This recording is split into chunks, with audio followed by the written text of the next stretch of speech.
Hi everybody, Dr. Bryton here for Tooth Tip Wednesday.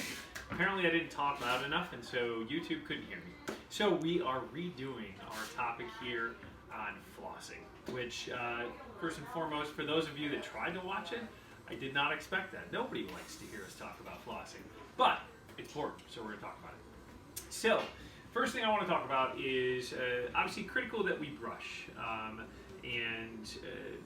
To get in there with something like an electric toothbrush, in particular the Philips Diamond Clean, which I'm not a paid endorser of it, it just works so well because it pulsates. And so I like to bring it up in the conversation like this because when it pulsates, it will actually take and to some degree work between the teeth. Now it doesn't do it 100% effective, but it does it to some degree that we get more cleaning in between the teeth. But that brings up my point on flossing. If you are not flossing, you are only brushing at best 3 out of the 5 surfaces of your tooth. You can look at it and say that means you're missing 40% of the tooth. And so that's a big deal. That's a big deal for cavities. We see more cavities caused between the teeth because we don't clean in between there, as well as for the buildup of bacteria in between the teeth that can affect the gums. And so we see the onset of gum disease between the teeth more readily. So flossing is important, but I also want to talk about technique. So we're going to talk about technique. We're going to talk about what's called the C technique. So first things first, before I get into the actual string flossing technique, this is an air flosser. Works very similar to like a water pick. It's a lot lower profile.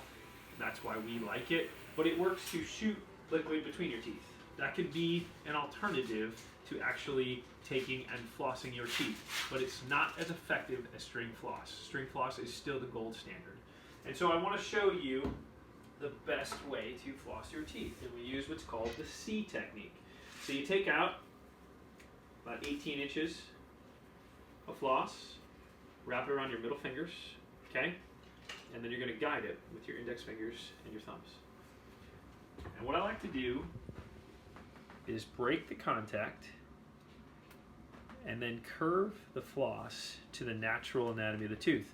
And if you get right over top of this, you'll see that the floss, when you curve it, creates the look of like a C, right? And so the goal is curve it to the natural anatomy, go below the gum line, pull it out, in that same space do the same thing except next to the other tooth. Create that curve, go below the gum line, pull it out, okay?